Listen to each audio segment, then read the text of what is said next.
maybe one of those marathon things. Okay, well, hey there, Facebook. I keep on saying Facebook because I'm thinking of Stephen Amell. Hey there, YouTube, but this will go on Facebook, but technically that's not a lie here. I'm Mimi, that's Jeremy as well, What's up, and guys? we're gonna react to not just City Bones, but it's the only. I mean, I have City Bones, I have City Guys. I actually just got back into this like an hour ago. So yeah. We're just gonna hold up our random TMI books because I mean it's all in the same bubble, so it really matters. I'm gonna Yeah. point to my poster that I got from like BookCon that works. There, we're gonna talk about that series. We're gonna talk about the Shadowhunters series on ABC Family / Freeform that premieres January 12th at So they're changing. So are they changing the name of the network? Is that why they're calling it saying like called Freeform so that they can make it. It's since they don't really have any family shows on ABC Family anymore, minus like Harry Potter weekends and like cutesy family things like on the weekend. It feels like their weekday shows are more like teen-oriented, young adult, sexy drama things, which you can't really have linked with ABC Family, which is supposed to be that cute family channel you watch on the weekends. So that makes sense. To Freeform, so they can make it be like, oh, well, we got Shadowhunters, we've got Pretty Little Liars, and I don't know what else they have. Stitchers. They have stuff that isn't. They've got Chasing Life. Well, no, Chasing Life is done, but they've got a lot of other young adult shows like The Fosters and Switched at Birth and all that other good stuff. They're like that other Teen Wolf type. They're like that other MTV channel sort of. So they can't really have their wholesome family name while they do it. So yeah, they renamed. They're being called Freeform in January, which is when all their other stuff is coming back. So it's like, hey, we're ABC Family till January, and then we're not ever again. So we're talking about that. We're talking about the 8-minute clip, or technically a 2-something minute. Like it's like 2 clips cut together. But when I saw them at the Shadowhunter panel, it was 1 8-minute clip. Yeah, it's like 3 2-minute clips, I think. Yeah, it's like 6 to 8 minutes, whatever. We're talking about the clips. Let me think. What should we say? What do I want to say first? Well, I guess we could talk about the teaser first, because the teaser was the first thing that officially came out before. Yeah. Okay. All the clips we'll also talk about the teaser. The teaser is like that little teaser commercial thing that we'll probably see more than we see this clip, obviously, because the clip is from the pilot. The teaser is that cool commercial thing that made me flip the fuck out. And until I went on, I didn't realize that every pose that they're doing. I'm gonna hold up a poster that my friend got me because it's easier. Every pose that the characters are doing, from City of Bones through City of from City of Bones till basically City of Lost Souls, the characters on those covers are doing those poses in some way, shape, or form. Oh, it's the new covers. I didn't even realize that. Yeah. Holy crap. It's in the new covers. So like Jace's thing where he has the Saphira blade on the poster is also something that he does when he like flies down and like has the birds in the background. It's like the Herondale birds, and I'm like, oh shit. Yeah, I like that subtle reference. I'm like, oh, they're already foreshadowing the Herondale thing. Nice. I like got her Sephira or Steely. She's got a weapon. It's a rep one in hand. On the City of Glass cover, Simon just like chilling. He just like sitting there Beetlejuice style. But in the teaser, he's just standing there with like awesome vampire foreshadowing. Izzy's got her whip, and Alec has his fucking bow, like the badasses they are. Like it's beautiful. But I didn't realize that exactly when I first watched it. 2 weeks ago, oh my god, there's a teaser. Oh my god, there's a teaser. There's a teaser, and it's beautiful. I magnet. Oh yeah, because like as soon as I woke up, like the first thing I did was when I went on Twitter, like Cassie's Twitter was blowing up. It's like, what's your favorite scene of the teaser? And she's like, I didn't even know there was a teaser out. Oh my gosh. I saw the teaser coincidentally on Thursday when I went with Kat, but when we were standing outside the ABC Family Shadowhunter booth, there was no audio, so we're like, oh, this looks really cool. And I'm like, oh my god, what is happening? Holy shit.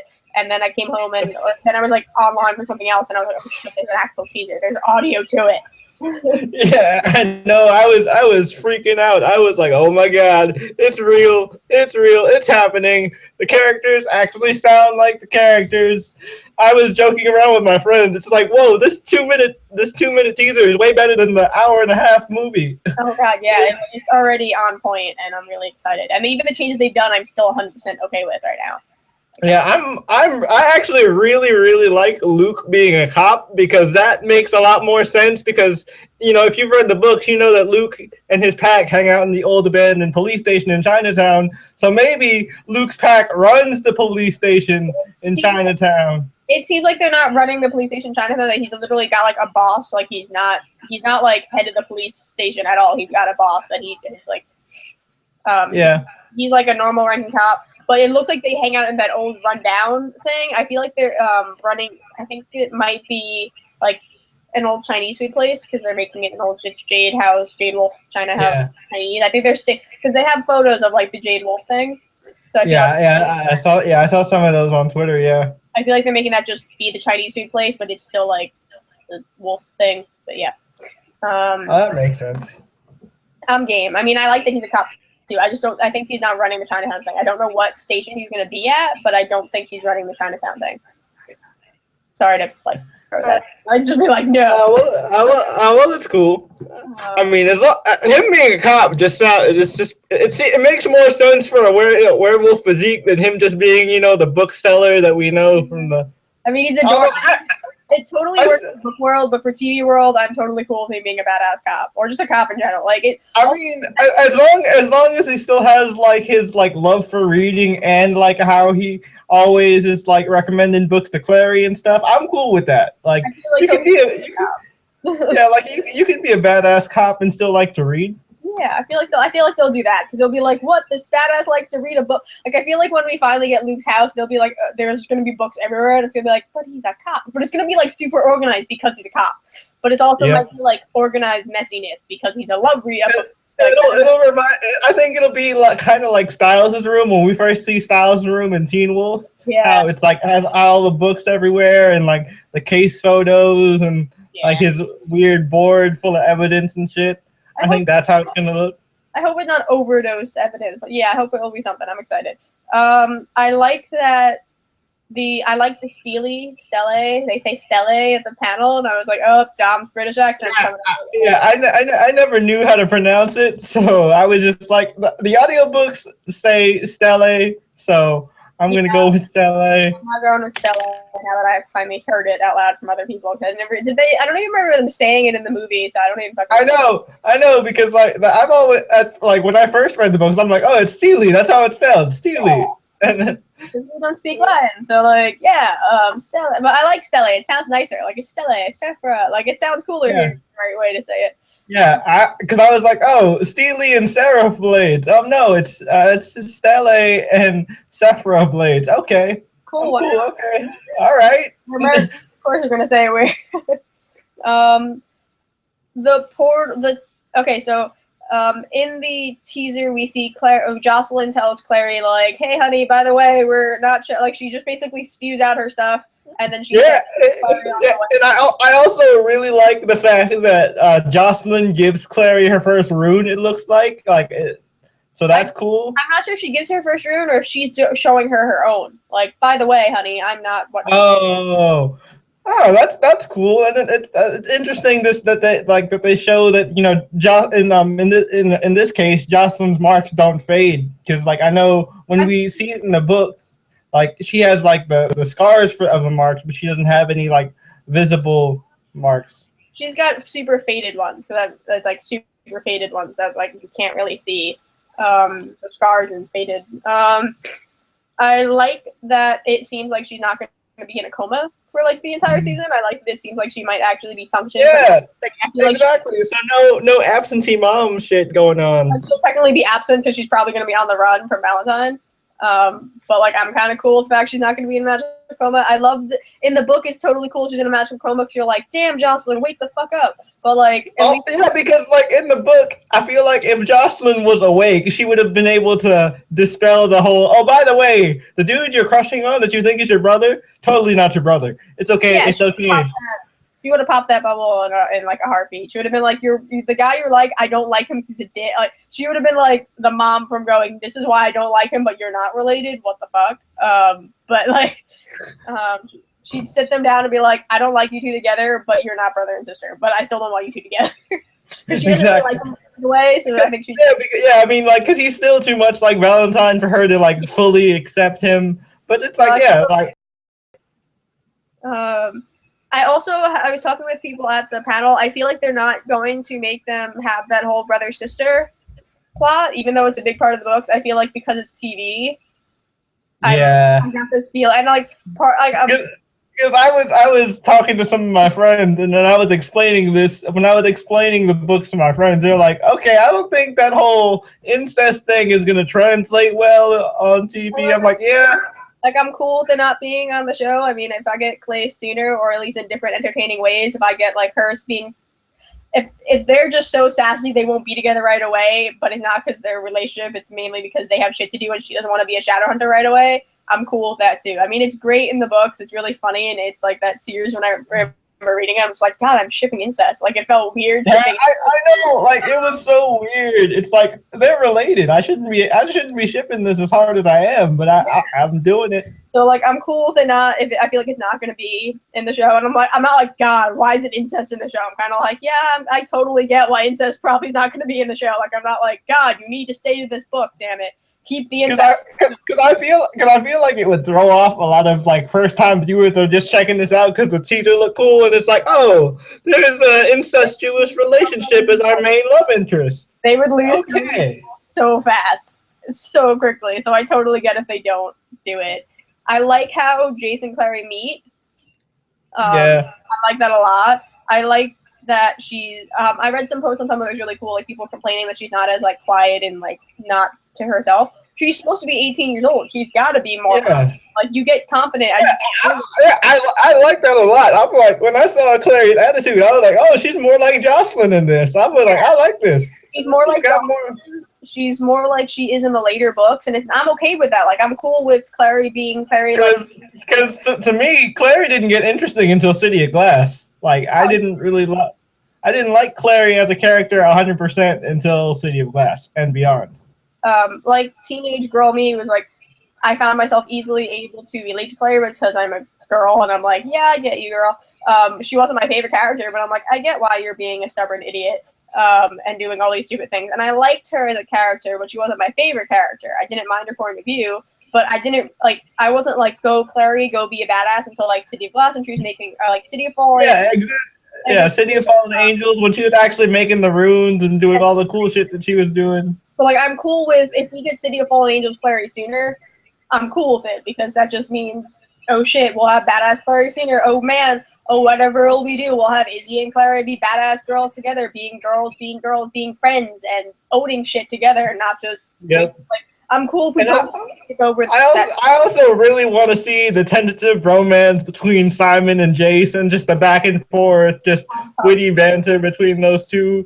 Because Simon's been my boy since day one. Like, Simon is who high school me related to the most. I was like, yep, Simon. All right, you're my boy. Yeah. As soon as the description came up and he was wearing a Made in Brooklyn T-shirt, I was like, yep, this kid right here.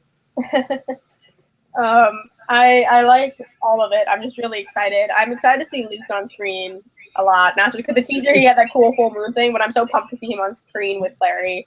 Yeah, I really hope that, like, I don't know, this is kind of off topic, but I hope that once the Shadowhunter show goes full swing, that they start like doing like alternate versions of like the Old Spice commercials. Oh, look that up. There's a meme already. That's a meme, dude. I'll find it again for you. It's a meme that exists, and it's really cute. They should definitely do that. Oh man. What else? There's that. I'm excited to see Jocelyn on screen. I really liked Magnus's pandemonium scene with Pangborn and Blackthorn. Yeah, I thought that was cool. I like that Magnus is the. I also like the effect of the cat eyes. I was wondering how they were gonna do that on screen, like how that was gonna work. But it doesn't look as weird as I thought it was gonna look. I mean, it worked in the movie. I mean, it's basically just giving you cat eye contact lenses or just special effects. I don't know if he wore effects or not. I like that a lot. I really liked at the panel how much Harry and Matthew Daddario and Harry Sum, if I'm saying his name right, were really cool with a lot. Okay, rewinding. A lot of people at the panel came up to the cast and were saying how much Alec and Magnus meant to them and how much it meant to having like a gay character in full, like front and forward in the series, that Out and Proud. both with Alec and Magnus, and how Alec goes on his own journey and becomes more pride with who he is as a person, and being gay and in love with Magnus, and how honestly, like Alec was one of those characters where I was frustrated with him because of I was like, come on, dude, just embrace who you are. That's just, it's not that. I mean, but I liked him growing in strength as a character, and the moment with the fearless rune is one of my favorite scenes, like in all of the Mortal Instruments. That was great.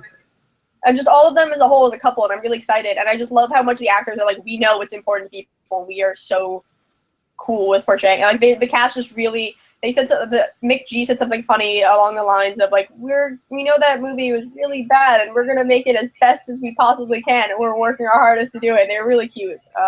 Man, and I used to be a Gleek, so I'm familiar with the actor who plays Magnus. He used to play Mike Chang on Glee, and I just found that hilarious. I'm like, dang, first Grant Gustin, and now we got Mike Chang playing Magnus, and I'm like, that is the perfect role for him. Just like I could see him just being all flamboyant and just dancing everywhere as he walks. Just he's so great. I can't wait to see Magnus. And deeper than that too. I can't wait to watch him go from like flamboyant to what he did with the boys when he would just like get out of my club and just like choke them out. Like I'm pumped to watch that transition. Like I'm just excited, and I really liked in the teaser we got to see the 10 years earlier thing with Clary being like, "Mommy, I don't want to do this," and Magnus being like, "You're lying to your kid. What the fuck, Jocelyn?" And Jocelyn being like, "Nope, gotta do the thing," and Magnus being like, "Oh, whatever," and like doing the thing. Yeah, he's just like, "Fuck you, you paid me. All right, I'll do it. Whatever, I'll do the thing. I'll do it. You paid me. I guess I'll do it. But I'm gonna sass you first and be like, no, bitch. But he doesn't say bitch. He's just like, no, I don't approve of this. You're paying me, so." I mean, like that's just how Magnus is. Because like, as much as Magnus wants to try and play off as an asshole, he's like the biggest. He has like the biggest heart out of all the characters. Like, you see that throughout all like both in Mortal Instruments and in the Infernal Devices. Like, especially the Infernal Devices. Yeah. And it's just Magnus has always been my favorite character. Like, just like in general, he is my favorite character. I never can get enough of Magnus. Like, that dude is awesome. That's cool. I'm excited. Like Magnus is. I feel like every Mortal Instruments fan says this, but every Mortal Instruments fan wants a friend like Magnus. Yeah. Because Magnus is just that cool. He's awesome. I'd go to Brooklyn for Magnus. Which is saying something because I just don't go to Brooklyn. I have no need to go to Brooklyn, so like I would go to Brooklyn for Magnus. I would go to Magnus Bank Party in a heartbeat. Oh hell yeah. And don't drink anything. Nothing if it's color. If it's blue, no. What else? I liked. Give me a second. Sorry, I'm saying a lot. I liked which scene was it? I liked the scene with Izzy, Alec, and Jace chasing after the shapeshifter. Yeah. When they jumped down in unison, that was awesome. Like that one moment where they jumped down all together, that was cool. Like, go be badasses. Go be a badass squad of badasses. Just go. And I like Izzy's disguises. I like that she's playing with it. It's something I see her doing that we didn't get to really see in the books. And yeah, because I totally see her like having fun with this, playing dress up, doing different roles as she's like undercover. I feel like she would be like the perfect like Black Widow type of character. So I'm like, yes, like, go for it, Izzy. Yeah, in a heartbeat, the dancing scene and the whip, and I love the whip. She I'm gonna say Izzy's actress. I don't want to say her name wrong, so I'm just not going to say her name because I don't want to mess it up like horribly. But she said how at the whip scene, it was really funny because she had her own whip, and everyone would run away from her on set. She's like, guys say they like whips, but not when I have one. And I'm like, I love you, girl. That was cute. She's awesome. I've actually seen her in a couple, like, she's done like a couple supporting roles in a couple telenovelas that I never actually watch. I just kind of go downstairs and somebody happens to be watching them. But yeah, she's cool. She's cool. I like her a lot. I'm glad she's actually getting like a lead role in this. She's got the attitude for it, and it's awesome. That's all I want, because Izzy was like one of my like original book crushes, and yes, finally she's done justice. It looks like, and I got so excited. Oh man, I'm in love with this cast and how much they're in love with the show. which is nice to see. I mean, technically, I know they're getting paid to do it, but you can tell when at least it seems, now that I'm a fan of enough shit, you can tell when an actor really likes what they're doing and when they don't like what they're doing. Yeah, and you can tell they're having fun. Like, that's the most important part. Like, if the fun is translated from the cast, then you know the show is going to be good, or at least entertaining. I mean, God, half of them got the fucking Angelic Ruin tattoo on their bodies together. Like, come on, if that's not bonding, I don't know what. That's straight up. Like, the only way they could make it better is if Matthew Daddario and freaking Alex Actor got the Parabati runes on that would be legit. If I see that happen, like, give it time. I feel like if the seasons go on, because their broship is strong. They said on set that Matthew was just like Matthew and Dominic were talking about like the set and the weapons, and Dominic was like, yeah, the Stellies are really they're really fragile. They're top heavy, like they're not exactly the lightest thing. And Matthew's like, yeah, how many did you break on set? And Dominic's like, oh, no. I mean, I played with them on set because Jace has this like nervous twitch, and I always thought that was kind of interesting because he's a strong character, but I'd fidget with them. And Matthew's like, how many did you break? And Dominic's like, 12, 13. Matthew's like, 13. And how many did I break? None. And I was like, you guys are amazing. I love you both so much. That's awesome. I mean, I've been watching a lot of the on-set videos that are on the Shadowhunter website, and I've been addicted to the website ever since you showed it to me in the first place. But like, oh man, it is. I'm great. Excited where it goes. I liked Valentine and his mini portrayal. I know that he's got to. I feel like they'll still make him be Clary's dad. Yeah. And I'm intrigued that he says I want Jocelyn's daughter. So I'm like, why doesn't he say I want? I feel like they maybe resent. I feel like they're letting. I think it's still playing on that whole thing that they did in the books, kind of, where he doesn't consider Clary his daughter because Jocelyn tried to keep her hidden from him and tried to run away with him and stuff like that. Okay, he considers Jonathan his son, but not Clary. Okay, yeah, okay. I forgot. I was like, are they doing the thing? I couldn't really. Sure, it's been a long couple days.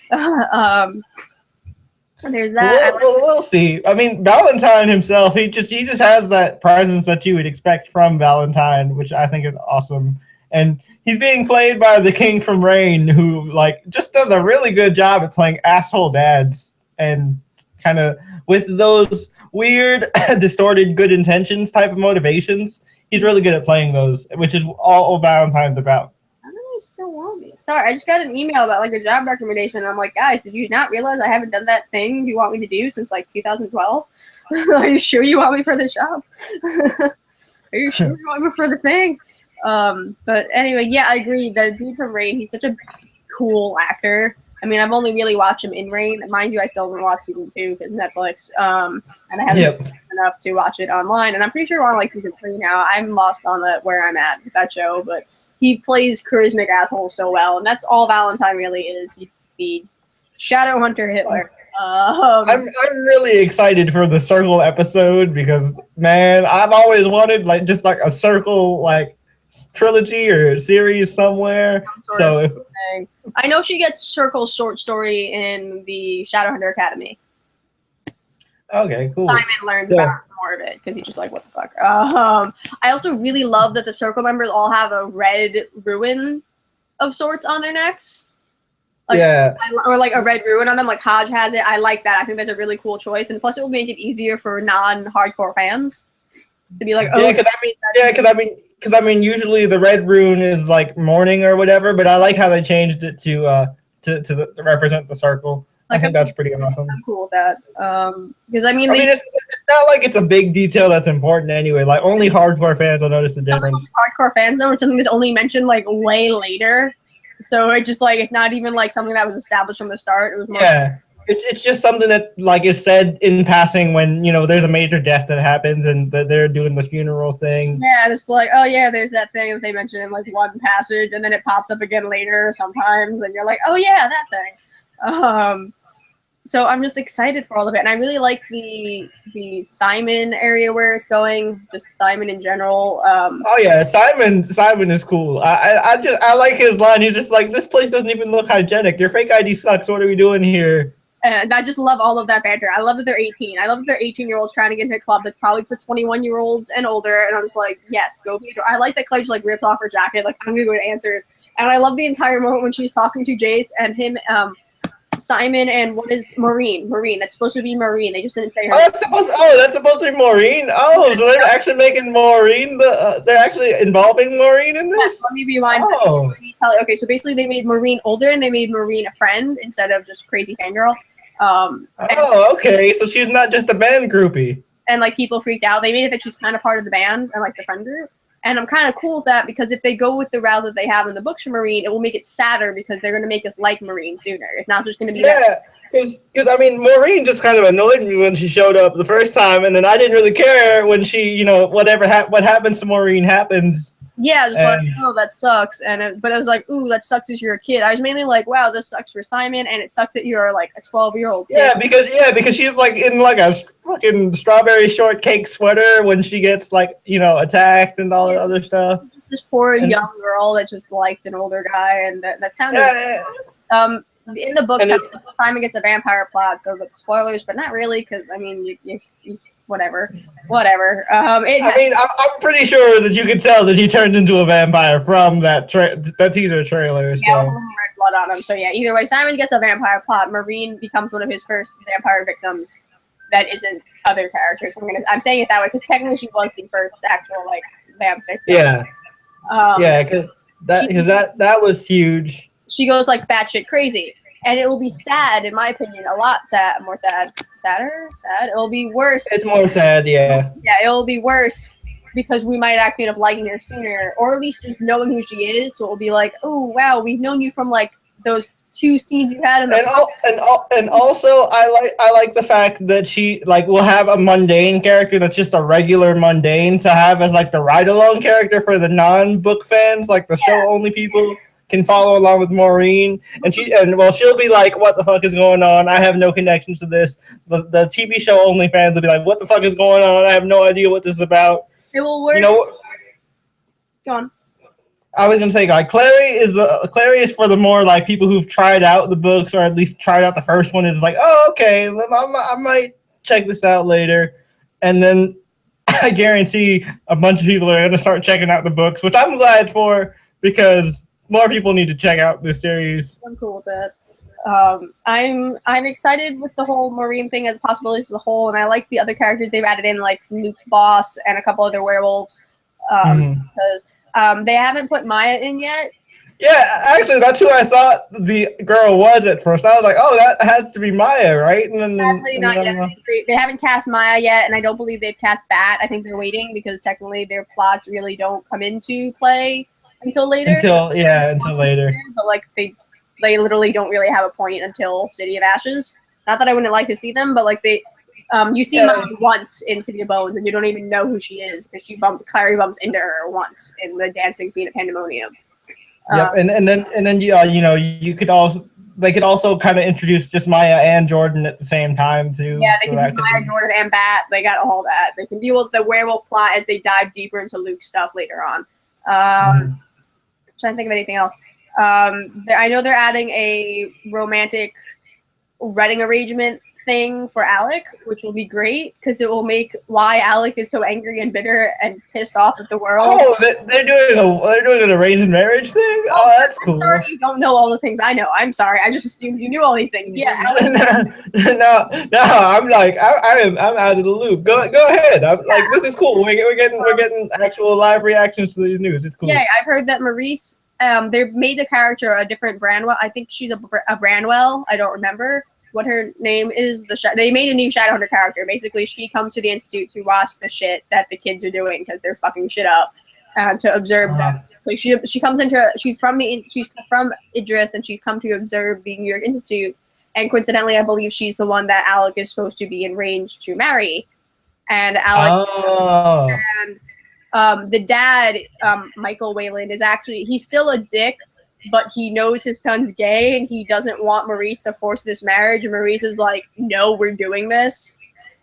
And so he's actually a supportive dick. That's cool. So he's gonna be a supportive dick, but Alec isn't gonna notice it because he's gonna have that whole father soldier kind of vibe, where it's like, Oh, okay. no, sir, that whole sort of thing, because that's how Alec is with Michael versus Izzy, who can wrap daddy around her Yeah. finger, which is how they're doing in the show too. They said that Izzy's got dad wrapped around her finger, and that Alec is always used to covering for Izzy and Jace doing stupid shit, and Max, and like just taking Max and all, which is what he's like. And I like that since they're older, it makes it so much cooler because he's been doing it longer. That means Izzy's had her and I also like the whole soldier mom persona of where like Maris is the one that really wears the pants in the relationship and is like doing anyway. Like Robert has moments where like we know it's her, so I'm excited for that just because it will make it even stronger when Alec gets to go to Magnus and be like, I don't want to marry this chick, because it'll be cooler because he can bond with Magnus, be like, what the fuck? I don't want to be married to this girl. I don't like girls that way. Like, it will be interesting to see. Yeah. Because Magnus can help him go through it, because Magnus is older than Dirt. We don't even know how old he is, and it'll be fun to see that. Like they said, how characters meet in different ways. I think he's supposed to be like 700. Yeah, 700. I think they said his official age was. Like they said it like once or twice. He hasn't really confirmed it though. She won't tell us how old he is. But yeah, so I'm excited for that. And I hope that like when Alec and Magnus meet, that there's just a little hint about like the whole dark hair and blue eyes are my weakness type of thing. Because I love that line when Camille shows up and she says she talks about Will, and it's just like, oh yep, there it is. I want that to happen. There's that. I know Camille's in this season as well. Oh, cool. I know Camille's been cast. Raphael's been cast. Oh yeah, I did see Raphael, and I like the actor they chose for Raphael. Melbourne, the fairy dude that Izzy's with. It seems like I think Izzy's gonna have her relationship with Melbourne, and Simon's gonna be dealing with his shit over Clary for part of the season, but they're still both going to have their Sydney moments. Like, they're still going to be hinted, but they're still dealing with their own shit, which I'm kind of cool with. Like, as much as I want them together right away, I'm also like, it'll be worth it so much more to watch the hot girl on the and I'm cool with them not like kind of sidestepping over like ladies man vampire Simon, even though that was like one of the funniest things ever. Like, oh yeah, you never said we were dating exclusively. I see you dating around with other people, and then Izzy's like, yeah, but not with anybody you know. Yeah, that's fun. I like that. I'm cool with them stepping over that in a way. And even though it's really funny, my friend talks about how like Izzy's the attractive girl in the relationship. She knows what Simon's like. She should like whatever. There's just reasons she could have been like, oh, we're dating, and should have established. Yeah. But and then Simon would be like, oh yeah, okay, we're dating, because like whatever she says, he'd go along. Exactly, because you don't say no to Isabel Lightwood. But like she didn't say it till later. But whatever, feelings for another time. It's totally off topic. We can just ship her feels. I'm really pumped for the show. I think it's gonna be fabulous. It's January 12th, 9 p.m. I'm going to try my damnedest to make sure I don't have classes on Wednesday or work, and just be like, guys, please don't give me work on Wednesday morning. Give it to me work at like 11 so I can sleep. Yep, and it's a 13-episode season. We're gonna try to like both just do like a live after show type of thing where we talk about the episode, and this will be like our version of a review where we both just talk about it at once. That way we don't have to just upload separately and be like, oh, what did you say in yours? What did you say in yours? Yeah, we can just go together and do our reactions, because we're both hardcore Mortal Instruments Shadowhunter fans. So we're gonna do Shadowhunters at 10. No. Shadowhunters at 11, I guess. Yeah, because we have to watch Teen Wolf at 10. So yeah, we got to do. So we'll do like Shadowhunters at 11. Yeah, and maybe if we're smart, we can make it that we keep them both half an hour, so that we can, or at least less than half an hour. So back to back. We'll try not to like gush for too long. Yeah, we'll start timing ourselves. So we can practice this shit. I'm pumped. I'm so pumped with all of it. And we'll actually be doing like because we do you guys know we do Book Babble also. We're gonna be doing one for Mortal Instruments / Infernal Devices in honor of the show before the show comes out, because we're skipping November. We'll probably do it sometime in December or early January before the show. I don't know, it depends. I mean, if it comes out on the 12th, we could either do it on the 11th or like the week before. I mean, the week before is my birthday, so we'll figure something out. But we can do it before Well, we could probably just do it in December. My semester ends like early in December, so Yours like. does. Mine doesn't. Mine ends like the 18th, 17th, 18th. Yeah, so it's whatever. We'll figure it out. Like it's there. It's gonna happen. Just know that it's gonna happen, and it'll probably be a really long one because we're talking about 2 series together. A 6-book series and a 3-book series, so it's 6, 7, 8 books. Yeah. Out of the 2 of us, you're the one that's like listening / reading all of it. Yeah, hold up.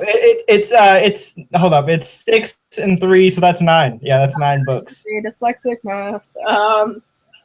So you're the one out of the 2 of us that's doing all of it because you're audiobooking it and you're doing that. And I'm like, I've got City of Bones and City of Ashes with me, and I have City of Fallen Angels. What can I do? Like, I'll get through it, but it's also one of those things where, like, as long as you know or one of us knows more about it, I'm like, oh, I can do thing, so it's cool. Yeah, because a lot of the times, especially if you like a series as much, you have a lot of it committed to memory anyway. So once somebody starts talking about it, you're like, oh yeah, that happened. Okay. Like I've been reading City of Bones this weekend, running around at panels, and I was on like chapter 3 or 4, and I was like, yeah, I'm not in the mood to read this part, so just skip to the Magnus party scene. I just like skipped.